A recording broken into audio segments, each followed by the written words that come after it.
Good morning students. आप अच्छे होंगे। कल मैंने आपको बताया कि डिजिटेशन कैसे लिखते हैं। डिजिटेशन लिखने से पहले आपको कौन कौन सी चीज़ों का ध्यान रखना होता है। और आज मैं आपको बताऊंगी कि डिजिटेशन लिखने के लिए फॉर्मेट कैसा होगा, क्या फॉर्मेटिंग किस प्रकार की होगी, क्या क्या स्टेप्स आप फॉलो करेंगे। सबसे पहले तो जो डिजिटेशन लिखने का जो फर्स्ट पेज होता है, जो प्रारंभिक पेज होता है, उनके बारे में आपको बताऊँगी। जो फर्स्ट पेज होता है स्टूडेंट्स, वो शीर्षक होता है। जो आपने टॉपिक लिया उसका शीर्षक आप लिखेंगे। उसके पश्चात, शीर्षक लिखने के पश्चात आप क्या करेंगे कि आप जिस विश्वविद्यालय के हैं उसका नाम लिखेंगे, जिस विभाग के हैं उसका नाम लिखेंगे, और उसके बाद अपना नाम लिखेंगे और अपने गाइड का नाम लिखेंगे। तो अपना नाम जो आप लिखेंगे वो राइट हैंड साइड में लिखेंगे, और आपके जो विभाग जो शोध निर्देशक होंगे उसका उनका नाम आप लेफ्ट हैंड साइड लिखेंगे। और उसके बाद ये डिग्री किस प्रकार की है, ये आप जो डिजिटेशन वर्क कर रहे हैं ये किस प्रकार की डिग्री है, वो आप बिल्कुल स्पष्ट लिखेंगे कि आप यूजी के हैं, आप पीजी के स्टूडेंट हैं, या अन्य किसी प्रकार के कार्य के लिए आप डिजिटेशन कर रहे हैं, वो लिखेंगे। और उसके बाद वर्ष लिखेंगे। ये कार्य तो आपका फर्स्ट पेज का है।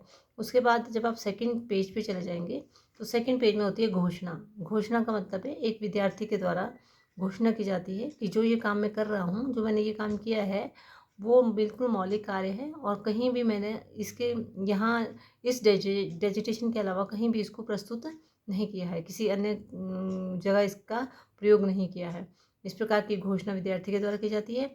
फिर जो तीसरी चीज़ होती है वो सर्टिफिकेट यानी प्रमाण पत्र।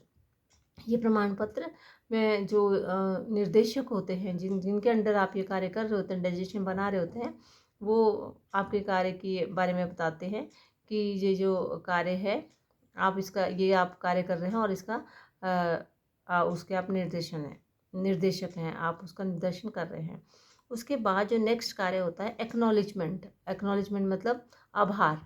आपने डिजिटेशन को बनाने में आपको एक प्रक्रिया से गुजरना पड़ता है। आप क्वेश्चन बना के या शेड्यूल बना के लोगों से क्वेश्चंस पूछते हैं, डाटा कलेक्ट करते हैं, विभिन्न विभागों में जाके आप डाटा इकट्ठा करते हैं। तो बहुत से लोगों से आपको इंटरेक्शन करनी पड़ती है। कई बार आपको टेक्निकल स्किल कम आती है, आप टेक्नोलॉजी के लिए भी दूसरों के ऊपर डिपेंड होते हैं, जैसे उसकी फॉर्मेटिंग करना, उसकी टाइपिंग कराना, और साथ में आपके परिवार के सदस्य, आपके सहयोगी, आपके क्लासमेट और आपके टीचर आपकी सहायता करते हैं। आपको के साथ समय समय पर आपको गाइड करते हैं कि किस प्रकार से ये कार्य को संपादित करना है। तो उन सभी का आप, जिनका आप आभार जताना चाहें, व्यक्त करना चाहें, उनका आभार व्यक्त करेंगे। इसी को एक्नॉलेजमेंट कहते हैं।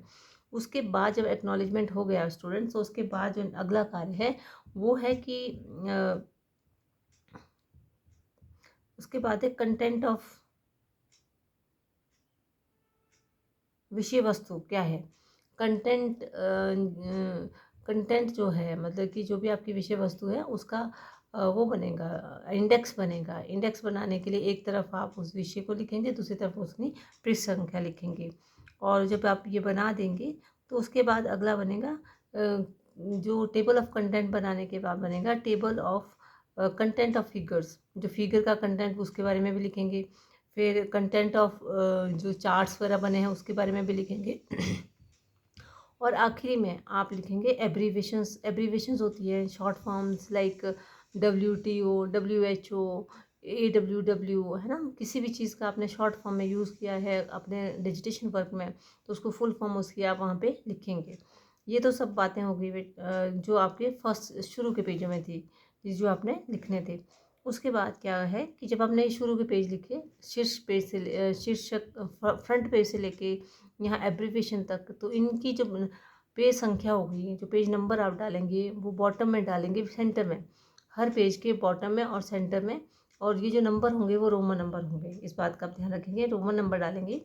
और जब आपका स्टार्ट हो गया है कि अध्याय लिखने हैं, किस प्रकार से लिखना है। फर्स्ट चैप्टर जैसे सपोज कीजिए आपका प्रस्तावना है, और दूसरा आपका रिसर्च मेथडोलॉजी आपने लिख लिया, और तीसरा आपका लिटरेचर रिव्यू आपने लिख लिया, और फिर नेक्स्ट उससे बाद वाला चैप्टर आपने एनालिसिस का लिखा, और उसके बाद निष्कर्ष निकाला।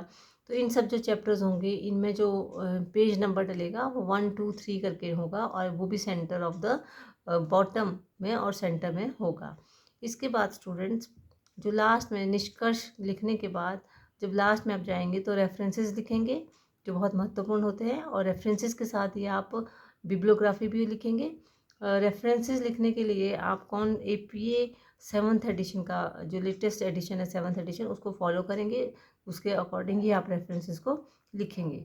और रेफरेंसेस लिखने के बाद जो आखिरी कार्य है वो है अपेंडिक्स यानी परिशिष्ट।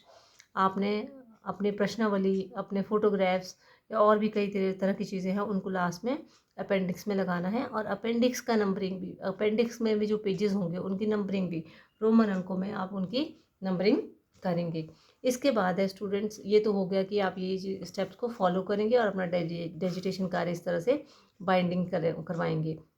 लेकिन उससे पहले जब आप टाइपिंग के लिए जा रहे हैं तो टाइपिंग में आप जो हेडिंग्स का फॉन्ट है वो 16 रखेंगे यूनिकोड, एरियल यूनिकोड में, और जो मैटर है बीच का उसका 14 रखेंगे, और लाइन की जो स्पेसिंग है उसमें 1.5 की स्पेसिंग रखेंगे।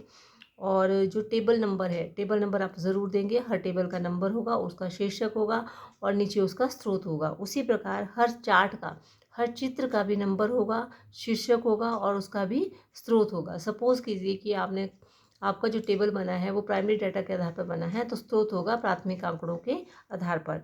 इस प्रकार से आप अपने, और हर टेबल का, चार्ट का शीर्षक के साथ साथ स्रोत भी ज़रूर होगा कि आपने ये कहाँ से लिया है। तो इस प्रकार से जब आप अपना डिजिटेशन कार्य करेंगे तो वो बहुत शानदार बनेगा और आपको भी अच्छा लगेगा। तो यहाँ तक कि आज का मेरा विषय था जो मुझे आपको बताना था। Rest we will continue. Thank you.